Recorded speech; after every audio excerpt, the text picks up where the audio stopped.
Replay Channel. A Z-drop is the act of dropping an item without throwing it. This is done by pressing grab while in the air without inputting anything on either control stick. Link cannot do a traditional Z-drop unlike most other characters. His Z-air or his Z-air stop this from being the case. The bomb or item will still drop as normal, but Link will have to go through his Z-air animation.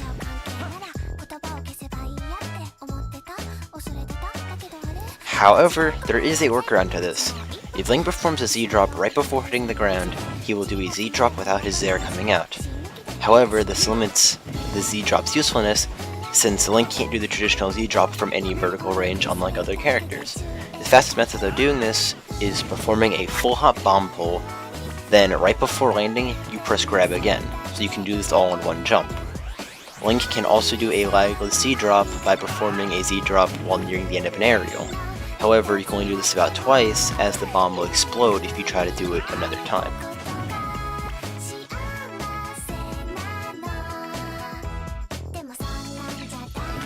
There is a more optimal, yet less practical way to perform the Z-airless Z-drop, and it's called the instant Z-drop.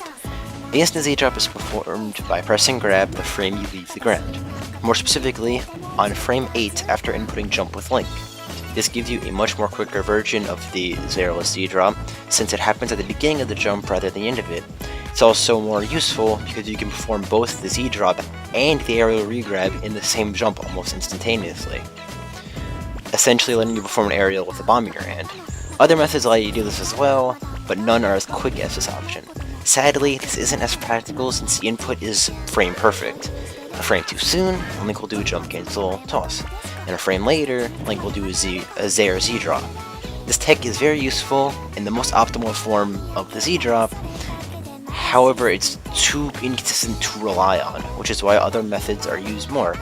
You can tell from the footage in the background that it's hard to get consistently. When recording for this video, I definitely messed up a lot more than I succeeded. But the times I did succeed felt really good. Z-dropping in general is an important part of Link's neutral and overall playstyle. Here are some basic applications of it. Link can Z-drop when performing a ledge jump. This is done the same way you do a normal Z-drop, just doing it after jumping from the ledge instead.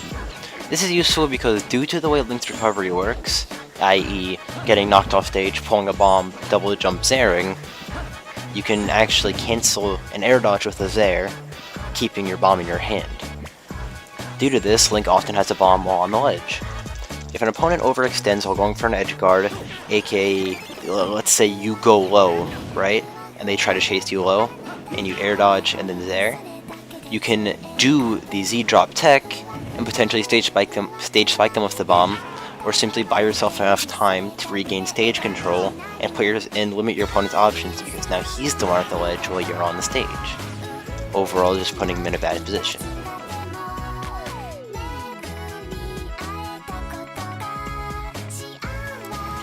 Link can Z-drop and leave active bombs planted around the stage. They explode after 4 seconds and can be used for maintaining stage control, similar to C4.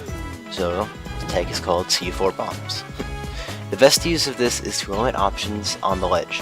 For example, putting bombs at the ledge will either straight up explode, hitting the enemy, allowing you to punish, or will bait your opponent into shielding, which you can then grab them, bait your opponent into jumping, which is harder to punish but still doable, or bait your opponent into rolling, where you'll be waiting for them.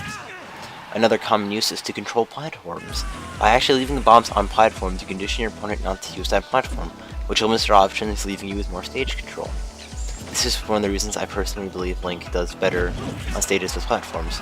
Not the sole reason, but definitely one of them. Now, look at this photo. Link has a bomb in hand and has center stage control. He left his Z-dropped bomb on the platform, and this other Link is at the ledge. Now, the Link has 2 options here. He would have had 3, but he can't really jump on that platform for fear of getting blown up by the bomb. So, he can either double jump onto the top platform, which Link can throw the bomb upwards and punish him for, try to dash forward which Link can throw the bomb forward, and while he might not exactly get punished for it, it'll still... you'll do normal Link zoning stuff, you know what I mean? It limits him to 2 options instead of 3, and it's much easier to... be mindful of 2 instead of 3. Just by placing that bomb there, you can limit it greatly. Now, if you were to wait out the bomb, that's a little bit different, but chances are, if he's in that corner getting projectile after projectile, he's typically not going to want to stay there, and you could always just drop the bomb up there again if you want. Or double jump and drop the bomb on the top platform or something like that. Just keeping it on a platform and limiting his option. Link can use the re-dropping and grabbing of bombs to extend combos to make them more devastating. Here are a few examples of these extended combos.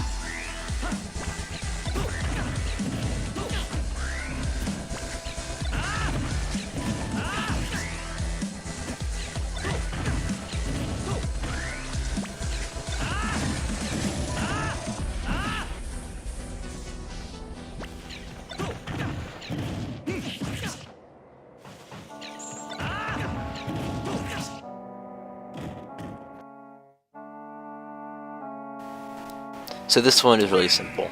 By using that safe on shield aerials such as cross up back air or a spaced forward air, combined with the aerial drop and recatch they were discussing earlier, you can perform an aerial on shield, perform the bomb regrab. You can pick up a bomb while doing an aerial, do the aerial on shield, throw the bomb, which will either connect after they drop shield, or condition them to hold shield. If they hold shield, you can try and break it with down smash or F smash depending on how long they hold it for, or something that just has massive shield damage in general. If you don't want to risk that, then either grab or perform another aerial on shield. Regardless of the option, the opponent will either get punished via bomb or shield break, or have a very small shield just because of Link's massive shield damage. Now, I'm sorry for not having an actual footage of me doing this, but I don't have a trading mode partner to do this with, so, and it's fairly late, and I don't really feel like going out getting footage. I'm sorry about that. Z-dropping and Z-drop techs are a very large part of Link's kit and playstyle.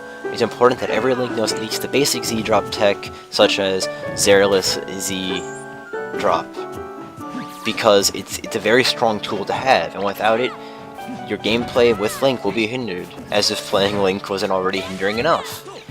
Anyway guys, I really hope this helped. As long as I can help at least one person, this whole video will be worth it. I'm Replay, and I'll see you guys later. Bye.